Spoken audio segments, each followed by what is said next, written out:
Boa noite a todos os professores, boa noite aos professores da Universidade Federal de Pelotas, boa noite aos professores aqui presentes, boa noite aos colegas e aos colegas do grupo. Nós estamos aqui hoje para falar sobre signo linguístico. O que é um signo linguístico? Signo linguístico são as representações da nossa língua.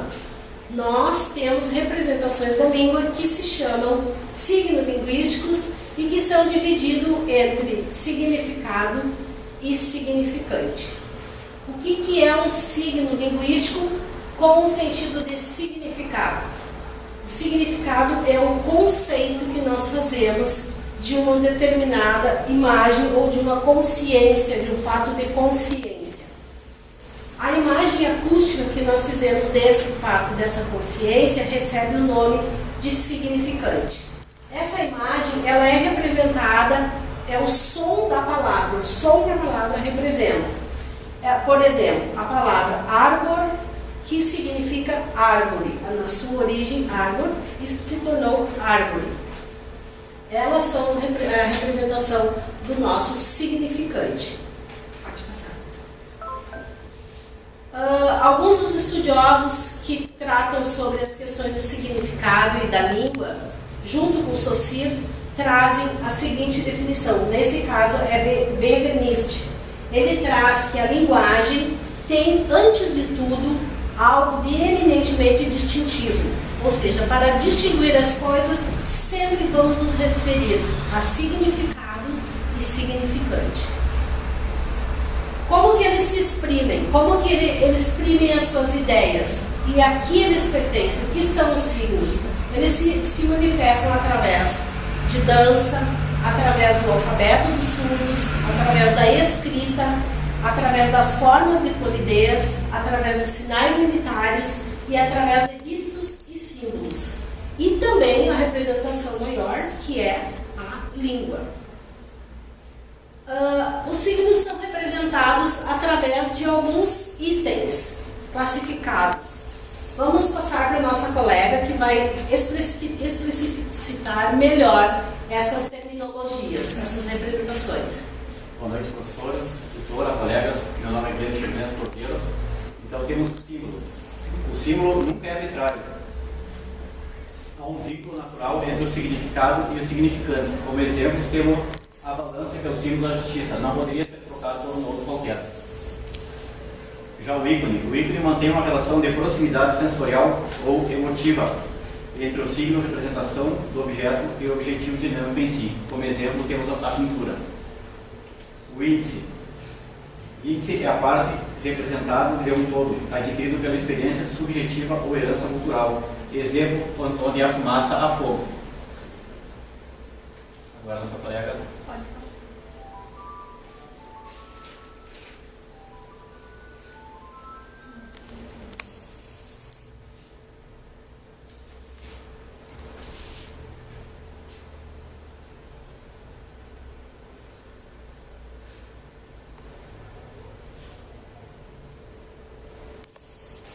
Coloca aqui essa placinha aqui, aí só vai passando direto. Bem, então o Saussure ele coloca dois princípios para nós, né, nas características do signo linguístico. O primeiro deles é a arbitrariedade, tá? E o segundo é a linearidade. Agora nós vamos ver como que...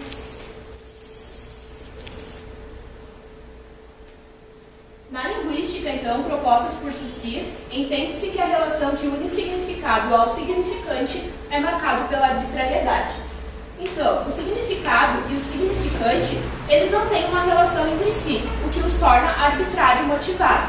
Mas os dois juntos, eles formam um laço. Esse laço é o que vai formar o signo. O significado, para Saussure, é o conceito.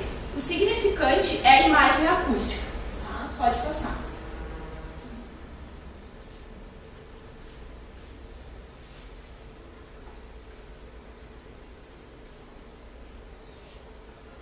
No segundo princípio, o Saussure vai falar para nós da linearidade do significante, ou seja, é a linearidade de seu significante. É linear porque os sons, as palavras, não ocorrem ao mesmo tempo, embora tenhamos essa impressão quando falamos. após o outro numa sucessão. Quando escrevemos, representamos a fala numa linha no espaço, ou seja, uma palavra deve ser falada após a outra, um som após o outro, nunca duas palavras e dois sons ao mesmo tempo. Então temos como exemplo som, mais som, palavras e mais palavras. Saussure ainda coloca para nós, né, as objeções, a onomatopeia, né, e as exclamações. Para ele, temos como exemplo da onomatopeia que poderiam ser dados de aproximação entre o significado e o significante.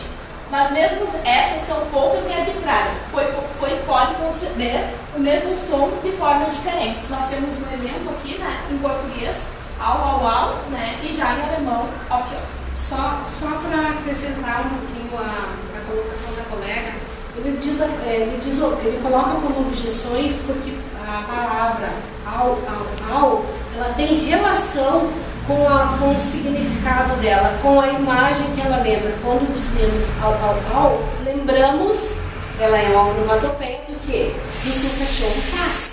Então ele diz que são objeções, porque ele está dizendo que a arbitrariedade significa que não tem motivo para ele existir. Esta palavra, ela significa ela só e não significa outra coisa. Então, se não tem motivo para ela existir, como que o au tem alguma relação entre o conceito de au e a imagem da palavra au e o ícone que lembra o au? Então, é isso que ele coloca como objeções, como se fossem algumas exceções, que o signo não é tão arbitrário, unicamente só arbitrário. Ele tem alguma coisa que deixa um espaço para que aconteçam esses exemplos. E as exclamações, então, que variam de uma língua para outra, né? Muitas começaram sendo palavras com sentido determinado, né? Um exemplo desses é Borgiel, morte de El, que significa, né, antigamente, diabo. Para finalizar, então, meu nome é Mayara, tá? Vou passar a palavra para a colega, que vai falar para vocês. Boa noite a todos os presentes, em especial o nosso tutor e os professores da FEPEL. Vou falar para vocês sobre mutabilidade e imutabilidade dos signos. Mutabilidade é assegurado pelo tempo, altera mais ou menos rapidamente os signos linguísticos, em certo sentido, podendo falar ao mesmo tempo e dar a partir de um grupo de falantes, nunca individual. Por exemplo, assim, um violino, ele é imutável, mas ele pode ser, quando ele é tocado, ele é mutabilidade, porque sai um som, uma música. O coração, nosso coração, por exemplo, é um órgão, mas ele tem sentimento, né? Agora eu vou passar a palavra para o Antônio, que vai dar continuidade à nossa fala. Bom, boa noite, meu nome é Antônio Marcos, sou colega aqui. E eu queria só acrescentar um pouco mais do que a colega falou sobre mutabilidade. Na realidade, o que é mutabilidade? Mutabilidade a gente pode relacionar com aquela palavra de dicronia. O que seria dicronia? É o estudo das mudanças linguísticas ao longo do tempo. Ao longo do tempo. Então, isso, o que Saussure nos garante na realidade? Que essa mudança, a mutabilidade, ela tem um processo de continuidade. Então, ele nos garante que essa mutabilidade ocorre através de um processo de mudança. Não é do dia para a noite. Então, acontece esse processo. E o que a gente pode dizer?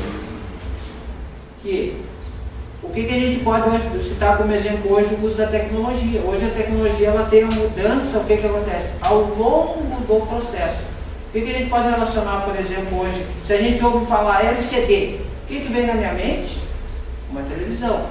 Mas lá no tempo anterior, a televisão ela vinha como um tubo quadrado. Então essa tecnologia, o conceito de televisão não mudou, mas com o tempo ela foi evoluindo gradativamente. Então o Saussure nos coloca isso. A mutabilidade ela tem que ter um processo de mudança, certo? Então esse é o complemento que eu queria passar da colega Gra. Agora eu vou passar para a colega Fábio, que vai falar um pouco sobre imutabilidade.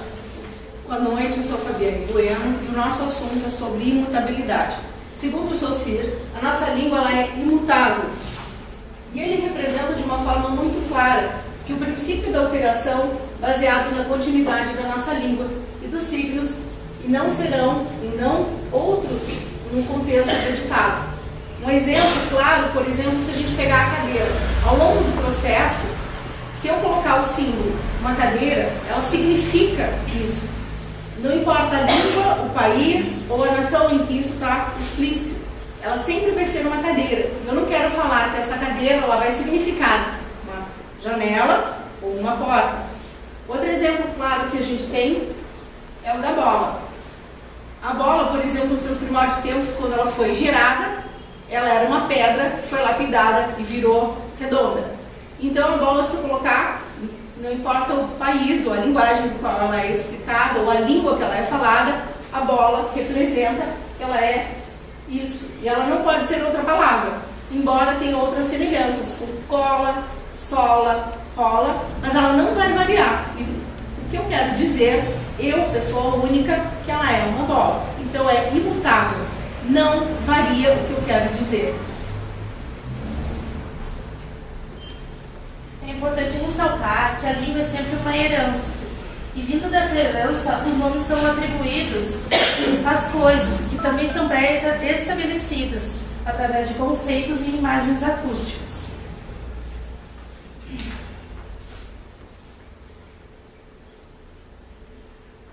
Nesse contexto, a soma dos esforços em aprender a língua materna requer uma reflexão que somente terá êxito através de uma prática, a prática do idioma. Nessa prática do idioma, muitas vezes os indivíduos desconhecem as leis que as regem. Fomos ensinados a falar mamamá, mamãe, papai. A língua é disputada e divulgada através dos diálogos.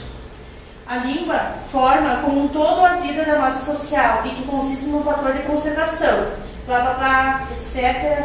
Várias palavras, vários pensamentos. Você faz suas escolhas e as suas escolhas fazem você. Nesse contexto, uma vez que a ideia imaginária é sugerida pela vivência de cada ser, ela é atribuída ao nosso sentimento, cada um tem uma maneira de sentir, cada um tem uma vivência. E nesse é íntegro, é arbitrário de cada signo, cada palavra. Falar, conhecer, aprender, escrever, criar, fazer diferente, tudo podemos criar no mundo da escrita e da linguagem. Aí eu instigo um debate, formou um debate com os colegas e pergunto: então, colegas, somos escravos da língua? Pelo que eu entendi, que a colega colocou também de imutabilidade, vem a relação com a arbitrariedade.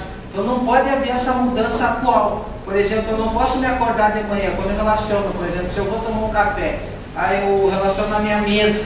Eu não posso colocar o nome mesa, eu colocar, por exemplo, mesa, eu vou relacionar a mesa, vocês vão se levantar e colocar, relacionar a mesa com a mesa. Eu não posso fazer uma mudança, porque a sociedade fez essa criação, essa imagem, então ela vai gerar que eu vou ter que ir na mesa, eu não posso mudar. Por isso que se eu fizer essa mudança, eu vou ser arbitrário. É isso, né, Cláudia? Isso vem da herança cultural, né?